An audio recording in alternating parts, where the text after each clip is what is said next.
through Gentiles. Okay, why? Because there's a lot more Gentiles who are believers than Jewish people. And also, you're supposed to believe in Jesus. We're not. So we almost kind of we almost become a barrier sometimes. But and then we served in New York City with a ministry called Chosen People Ministries, founded in 1894 by a Hungarian rabbi who came to know the Lord. Here's a picture of him, really searching the messianic prophecies.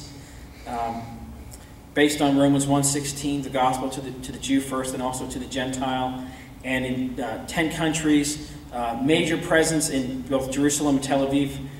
Now, Israel has more Jewish people than any other country in the world now. It all happened back, I think, in 2005, 2006 time frame, and so that to me is a major milestone for Israel. Here are some Amish friends of ours that we knew. Well, and we always say this. We showed this picture because they really had a love for the Jewish people, and any Gentile can really have a love for the Jewish people and want to reach out to them. And we'll see some pictures of us they're actually doing some evangelism with us. This is one of the largest Orthodox synagogues in New York City, and you can see it's kind of like the Jerusalem stone, and way down there. You probably can't make it out. Lauren is standing there in the corner at the intersection. These are just some of the people that we would minister to. These are the more Hasidic Jewish people, and we'll show you some people that we've known. There's one community. Have anybody heard of Chabad? And they're actually they do actually have several of them in the Atlanta region. There's one actually on Jones Bridge Road. Matt's shaking his head. If you'll go over there. They believe that there's a rabbi called Schneerson who died in the 1990s. I'm trying to figure out the year. 1994. And they believe that he's the Messiah and that he's going to rise from the dead. Okay? And they actually take a lot of the scriptures that we do. So you're laughing, but they're very, very strong. If the Lord does not return, there will probably be the dominant form of Judaism in this country in 50 years. Wow. Okay?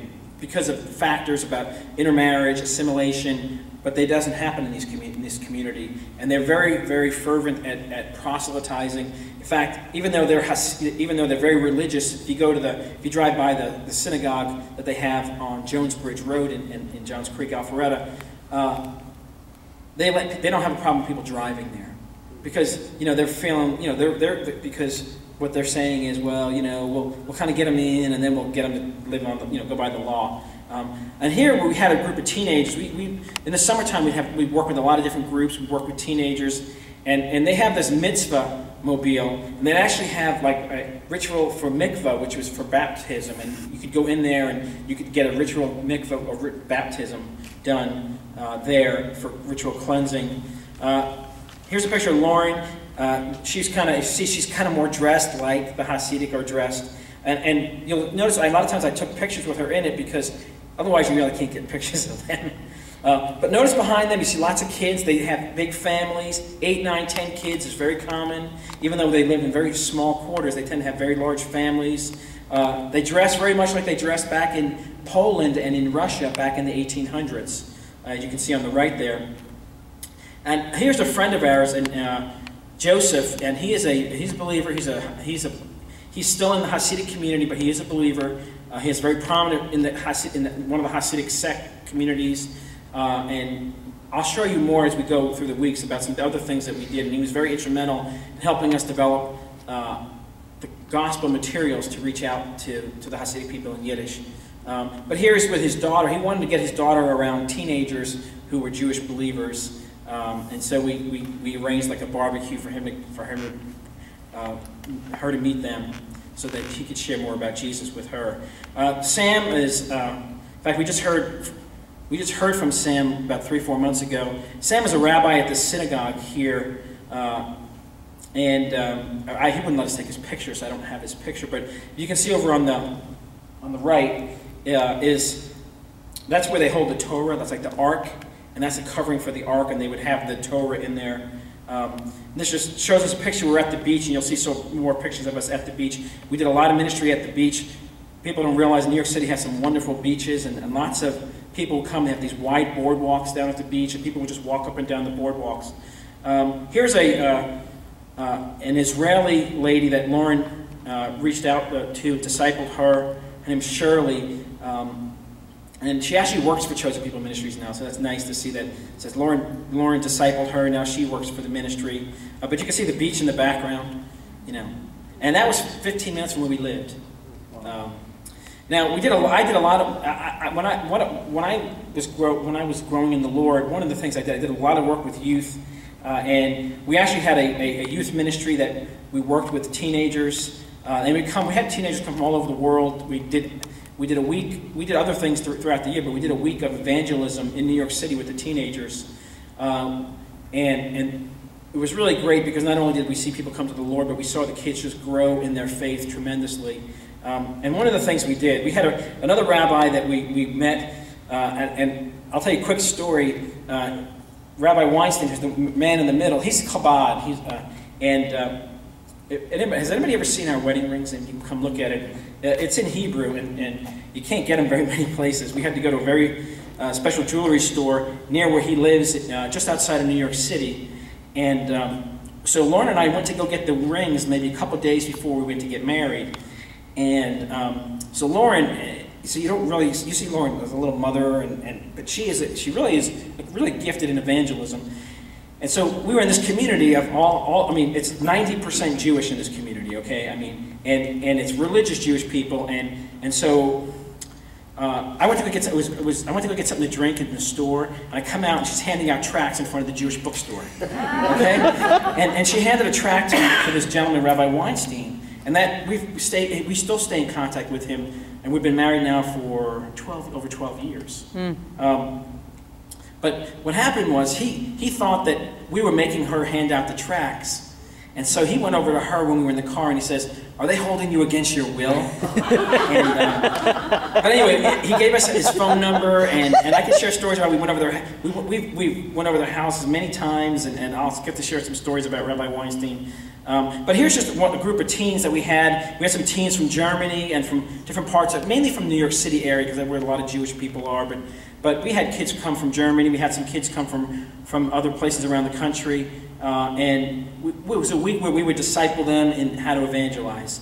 There we were at the beach. We would set up a book table, and we'd have books in all different languages. And that was the other thing we would do is, see, if we just put it up, just stuff in Hebrew or just really geared to Jewish people, then they're like, "Well, you're picking on us." Well, we put out stuff in like 20 different languages. Wow. And we'd get people coming from all different things. Now, I remember the guy here that Lauren's talking to was actually just got out of the Israeli army.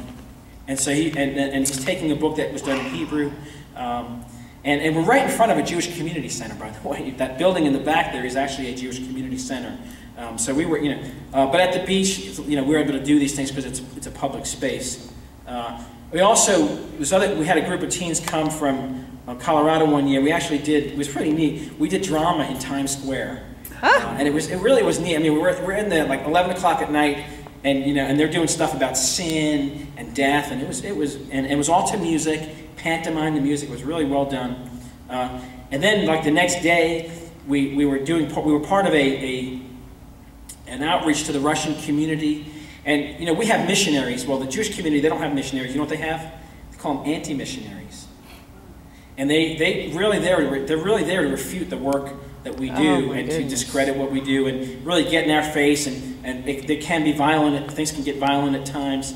And they came to one of our outreaches. We actually had a band called New Jerusalem come and do a Russian outreach concert, and they came to, and we would kind of figure they might come because it was well publicized in the community, and they came to disrupt the evangelistic outreach. And I don't even remember who this girl is, but Lauren somehow met this young teenager, and she started teaching her how to sew, and that built a relationship. But I was trying to think, well, what is her name? And I couldn't remember it, and I didn't have a chance to ask Lauren. Anyway, again, you see them from the back. That's a lot of times how we get pictures of them.